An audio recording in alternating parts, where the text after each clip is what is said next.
Hello, YouTube, and good afternoon to you all. I wanted to first say thanks to all the new subscribers who've been subscribing. Again, this weight loss community is a wonderful community. You get so much information and all the wonderful comments of folks that have been commenting and sending me personal messages.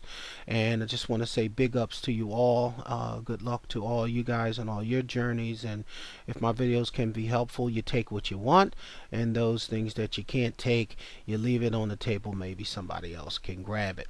On November the 29th, I saw my surgeon. I was 351 pounds. I was scheduled for surgery on December the 19th, and after the 2-week diet, I was 340 pounds, meaning I had lost 11 pounds over the 2-week liquid diet. Today I weighed myself. I'm 283 pounds, which gives me a total pound loss since surgery of 57 pounds, and that also equates to 5.1 pounds per week. Wow, what a difference 11 weeks make. It'll actually be the 11th week of this Wednesday. I do have a couple days before I get to the full 11th week. But for all intents and purposes, I can't hate on losing 5 pounds a week and a total of 57 pounds. So big ups to the sleeve. The sleeve has been a really good experience so far. There are some things that you have to kind of be ready for if you do decide to have surgery, or if you've already had surgery. You already know you can't eat that fast. You can't indulge in a lot of things. Your taste buds have changed. So I think being mentally prepared for some of those things will help you, but I don't think you can actually get fully prepared for the sleeve surgery. I think you can have some ideas, you can mark some experiences from some other people, but all in all, you're gonna everyone's body and everyone's journey is going to be a little bit different. And for me, it's been not really a roller coaster, but it's been kind of, what can I eat? You still have those things in your head where you want to eat really, really fast. I mean, you want to gobble your food down. You wake up in the morning, it's the first thing on your mind is, what am I going to eat? And the last thing on your mind before you go to bed is, what can you eat? So those things really don't change. And I've noticed that because my taste buds have changed a lot, I don't have the junk food in the house, so I will, I get hungry, I'll get a piece of string cheese and some pepperoni. I have slices of liverwurst and cheese. I have like all natural crackers. Well, I'll eat maybe just 5 of those, which is equivalent to a serving. I have fruit that I'll eat. I have like the Del Monte fruit cups. I have celery sticks with peanut butter. For those that haven't been sleeved, that may sound like, oh, celery sticks, or I don't want to eat that. Your body really wants those type of things. And I know the pepperoni, the beef jerky.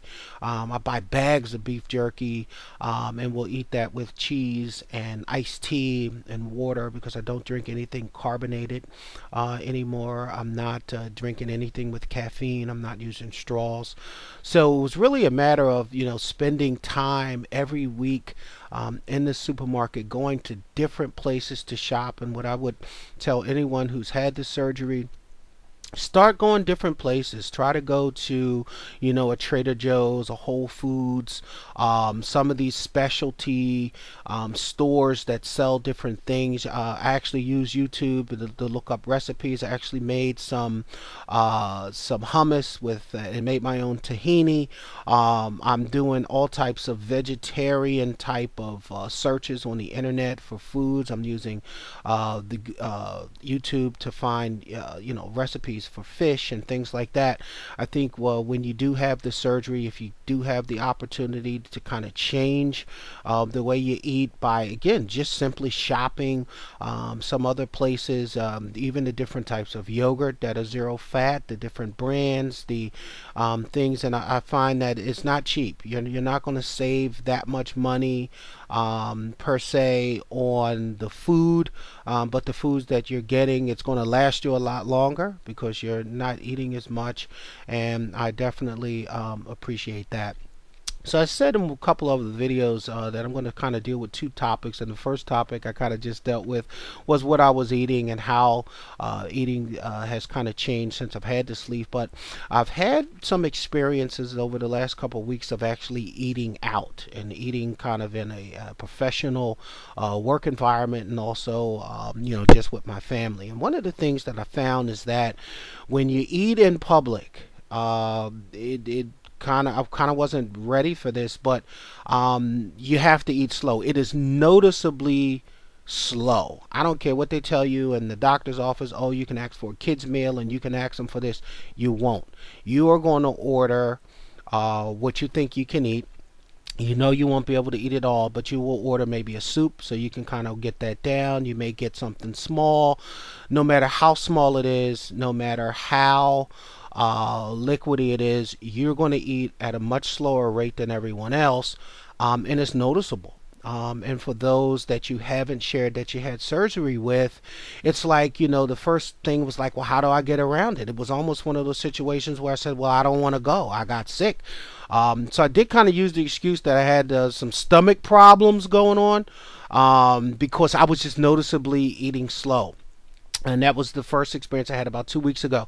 So the second experience I had, I was a little bit more intrigued on how I could kind of get around it. And again, it wasn't going to be portions, because no matter what they bring out, it's going to be too much, no matter how small it is, no matter what you tell them. So if you're, looking to have the sleeve and you think that you're going to just, order a kid's meal or something like that, again, I don't want to say blanket, but I just don't. I don't, I'm still 283 pounds. I'm not ordering a kid's meal. And again, my family, close friends, they all know, that I've had surgery, but, what I do is not everybody else's business. And I just didn't, don't go into it in my professional life.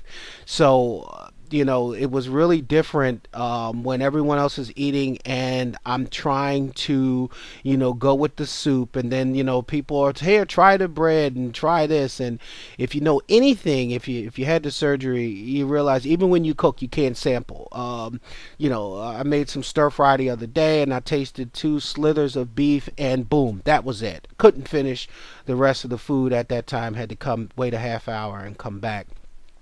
So eating out is still a little challenging for me from a social standpoint. There's nothing wrong with the sleeve. There's nothing wrong with, I'm not embarrassed. I'm not anything. It's just socially, how do you kind of keep up with everyone else? Well, I went out today for dinner. And figured out one thing. It was actually a victory for me, because when everyone else ordered what they ordered, I ordered crabs. I ordered crab legs and Alaskan snow crabs. And what I realized was you can eat just as quickly and on pace with everyone else when you have crab legs, because one, you're mostly cracking and sucking and trying to get that little bit of meat out.